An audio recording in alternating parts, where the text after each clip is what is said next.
Assalamualaikum warahmatullahi wabarakatuh. Selamat datang di channel Tausiah Ustadz, tempat kita berbagi inspirasi dan ilmu seputar Islam. Semoga video ini membawa manfaat dan menjadi jalan kebaikan untuk kita semua. Bismillah. Yuk, kita mulai. Bismillahirrahmanirrahim. Alladzi ja'ala Ramadhana siyama wa wa'ada lis-sha'imina rayyana. ثم أرسل رسوله بالهدى قرآنا وجعله رحمة للعالمين. نشهد أن لا إله إلا الله وحده لا شريك له ونشهد أن محمدا عبده ورسوله الذي لا نبي بعده. فيا أحباب الله وأحباب رسوله صلى الله عليه وسلم، أوصي نفسي وإياكم بتقوى الله فقد فاز المتقون فلا تموتن إلا وأنتم مسلمون. فقال تعالى مذكرا بذلك: يا أيها الذين آمنوا اتقوا الله حق تقاته ولا تموتن إلا وأنتم مسلمون. Hadirin jemaah Jumat rahimani wa rahimakumullah. Mengawali Jumat ini, khatib mengajak kita semua untuk bersyukur pada Allah Subhanahu wa taala atas nikmat, rahmat dan berkah Allah, dipilih dan disampaikan kita oleh Allah ke bulan Ramadan tahun 1442 Hijrah dan telah menjalani sampai detik ini setidaknya 4 hari Ramadan kita. Masuk pada hari yang sangat mulia Jum'ah Sayyidul Ayyam, di bulan yang sangat mulia Ramadan, di ibadah yang sangat mulia Ibadatul Jum'ah. Semoga dengan itu seluruh hamba Allah yang beriman yang menunaikan Jumat sampai detik ini dimuliakan oleh Allah Subhanahu wa taala. Dan semoga Allah menjadikan Jumat ini sebagai Jumat terbaik di antara sekian Jumat yang pernah kita lalui. Hadirin, 4 hari sampai detik ini setidaknya telah kita lalui Ramadan. Siam di siangnya, qiyam di malam harinya. Setitik pertanyaan yang kita hadirkan di Jumat ini, sampai dengan detik ini, adakah ibadah kita itu telah mendapatkan penerimaan di sisi Allah Subhanahu wa taala? Karena Nabi sendiri pernah memberikan informasi yang sangat tegas, beliau sampaikan dalam sabdanya, "Rubba shaimin laisa lahu min siyamihi illa al-ju' wal 'atash." Ada sementara orang yang menunaikan siam di bulan Ramadan itu tidak mendapati apapun dari puasanya kecuali ia merasakan lapar dan haus saja. Bahkan rubba qaimin laisa lahu min qiyamihi illa as-sahar. Bahkan ada orang yang bangkit malam harinya, menunaikan qiyam, menunaikan Ramadan salatnya, menunaikan apa yang kita sebut dengan tarawih itu, dan dia tidak mendapatkan pahala apapun dari tarawihnya. Dia tidak mendapatkan apapun dari qiyamnya kecuali lelah begadang saja. Untuk mengukur diri kita, untuk mengukur keadaan siam kita, qiyam kita, setidaknya sampai dengan Jumat ini, adakah apa yang bisa kita nilai sebagai bentuk penerimaan siam dan qiyam kita di hadapan Allah Subhanahu wa taala? Untuk itu, di Jumat ini kita akan mengambil satu hadis Nabi sallallahu alaihi wasallam yang diriwayatkan oleh Al-Imam Al-Bukhari dalam kitab jami'nya, Al-Jami' Al-Musnad As-Sahih Al-Mukhtasar min umuri Rasulillah sallallahu alaihi wasallam wa sunanihi wa ayyamihi. Dikenal dengan Sahih Al-Bukhari, terdiri dari 97 kitab, 97 topik pembahasan. Pada topik yang ke-30, Kitab Shaumi, hadis yang keempat di topik ini, nomor hadis 1894 dari awal topik sampai ke hadis ini. An Abi Hurairah qala anna Rasulullah sallallahu alaihi wasallam qala as-siyamu junnatun fala yarfuth wa la yajhal wa in imru'un qatalahu aw syatamahu falyaqul inni sha'imun marratain. فوالله الذي نفسي بيده لخلوف فم الصائم أطيب عند الله يوم القيامة من ريح المسك يترك طعامه وشرابه وشهوته من أجلي والصيام لي وأنا أجزي به والحسنة بعشر أمثالها رواه البخاري. Dan diriwayatkan oleh Al-Imam Muslim dalam kitabnya Sahih Muslim nomor hadis 1511. Hadirin, hadis yang dibacakan tadi secara singkat itu memberikan penanda dan parameter tingkat diterimanya ibadah seorang hamba saat ia menunaikan siam khususnya di bulan Ramadan. Perhatikan kalimat nabinya. Nabi memulai hadis ini dengan kalimat singkat dan padat. As-siyamu junnatun. As-siyam. Pertama, puasa yang kita tunaikan itu disebut langsung oleh Nabi dengan kalimat as-siyam. Menegaskan kembali apa yang Allah firmankan di Quran surah kedua Al-Baqarah di ayat 183. Ya ayyuhalladzina amanu kutiba alaikumus siyam kama kutiba alal ladzina min qablikum la'allakum tattaqun. Hadirin, puasa di dalam Al-Quran setidaknya memiliki dua diksi, dua kata. Kadang dia diungkapkan dengan kata saum. Sekali disebutkan dalam Al-Quran surah ke-19 Maryam ayat ke-26. Inni nadhartu lirrahmani sauma. Kadang ia diungkapkan dengan kata siyam. 9 kali disebutkan dalam Al-Quran. Terkhusus disebutkan diksi ini kala Allah mewajibkan siyam Ramadan. Secara singkat, jika disebutkan kata saum, maka ia hanya mengandung arti umum, luas dalam arti menahan. Baik menahan dalam konteks puasa yang ditunaikan dari mulai terbit fajar sampai dengan terbenam matahari, atau menahan dalam konteks yang umum.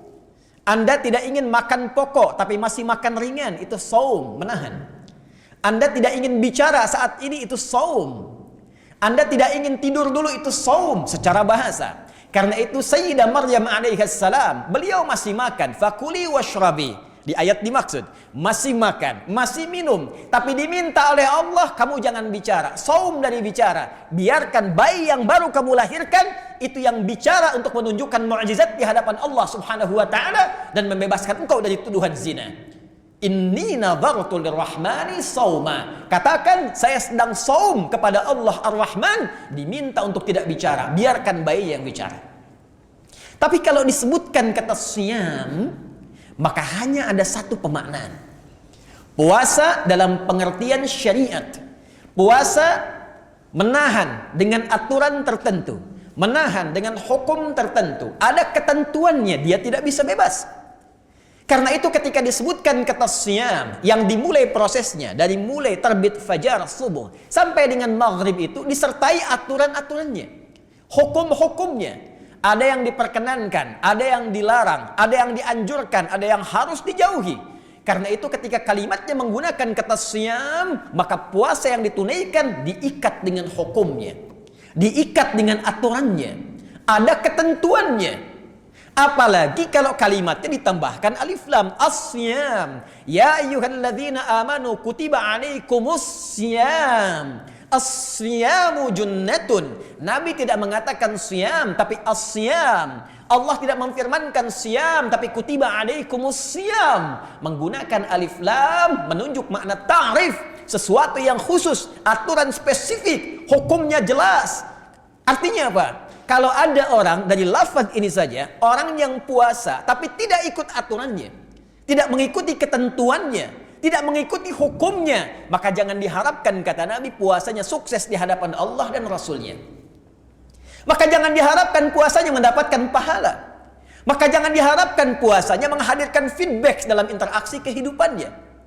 Nah, dari kata as-siyam ini, kata Nabi, kalau benar seseorang benar menunaikan siyamnya, mengikuti aturannya, maka dapat diukur pertama kali yang ia dapatkan dari hasil latihan siyamnya itu junnatun. Junnatun. Ada jannatun, ada jinnatun, ada junnatun. Ketiganya berakar dari satu kata yang sama diawali jim dengan nun. Setiap ada kata jim dan nun dalam bahasa Arab, terlebih dalam Al-Quran juga dalam hadis Rasulullah SAW, itu tidak akan lepas dari satu makna, sesuatu yang tersembunyi. Jin, kenapa disebutkan dengan jin? Karena tersembunyi, tak nampak dalam pandangan kita. Lawannya ins, kita disebut ins karena fitrah kita tampak. Di Quran dipasangkan jin dengan ins 18 kali. Ya ma'syaral jinni wal ins, wa ma khalaqtul jinna wal ins. Jin disebut jin karena tak nampak. Ketika jin dijamakkan jinnatun, ins dijamakkan annas, minal jinnati wan nas.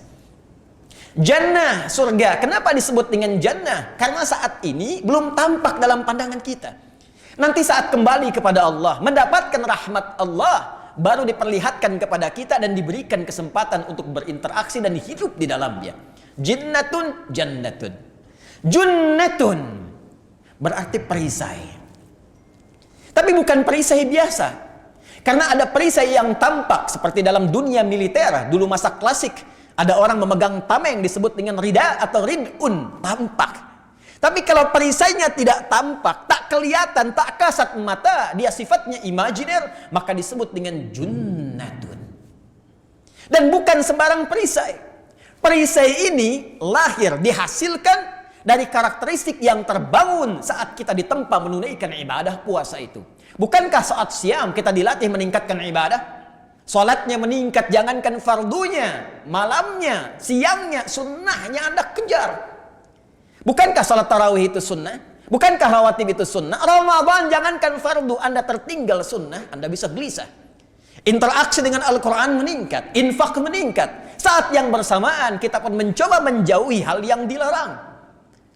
Orang khawatir berdusta, orang tidak mau berselisih, ditinggalkan ia. Minimal awalnya takut buka puasa, walaupun pada akhirnya terbentuk karakter kemudian. Karakter inilah yang saat kemudian mengkristal, karena dihasilkan dari meningkatkan ibadah. Hadirin, meningkatkan ibadah itu, salat contohnya, ataupun yang lainnya, muaranya pasti akan mengkristal pada perbuatan baik. Mencegah segala perbuatan keji dan mungkar, yang buruk-buruk. Contoh salat misalnya, Quran surah ke-29 ayat ke-45. Ketika ditanya apa fungsi salat, kata Allah, "Utlu ma uhiya ilaika minal kitab wa aqimis shalah, innas salata tanha 'anil fahsya wal munkar."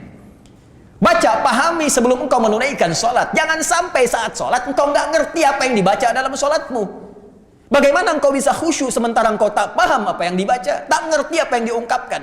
Setelah paham, tunaikan sholat, kata Allah. Sholat yang dipahami itu, gerakan dan bacaannya, itu yang membuat kita berubah menjadi baik. Terbebas dari dua sumber keburukan, fahsya dan mungkar. Setiap Ramadan kita dilatih meningkatkan sholat. Terbentuklah sebuah tameng. Terbentuklah perisai yang mencegah kita dari perbuatan keji dan mungkar. Latihan meningkatkan ibadah, latihan menjauhi maksiat. Terbentuklah karakteristik, tak nampak memang kelihatannya, tapi akan menyatu dengan jiwa kita dan membentengi kita dari perbuatan maksiat. Jadi ternyata junnah itu adalah sebuah perisai imajiner yang tak tampak, yang bisa membentengi, menjaga kita menjadi perisai dari perbuatan maksiat. Intinya, kalau ada orang puasa, sehari dia tunaikan, benar menunaikannya, maka akan tercipta perubahan karakter dalam dirinya. Yang paling nampak, dia sudah enggan berbuat maksiat. Akan nampak di matanya ketika melihat gambar yang tidak layak dia palingkan. Itu sudah punya junnah namanya. Ketika dia melihat tayangan yang tak pantas, dia palingkan. Mau ghibah, dia tinggalkan. Karena diikat dengan bentengnya, perisainya imannya. Ya ayyuhalladzina amanu, dibuka dengan kalimat iman. Larangan ghibah pakai iman. La ayyuhalladzina amanu jtanibu katsiran minadh-dhann. Inna ba'dadh-dhanni itsm.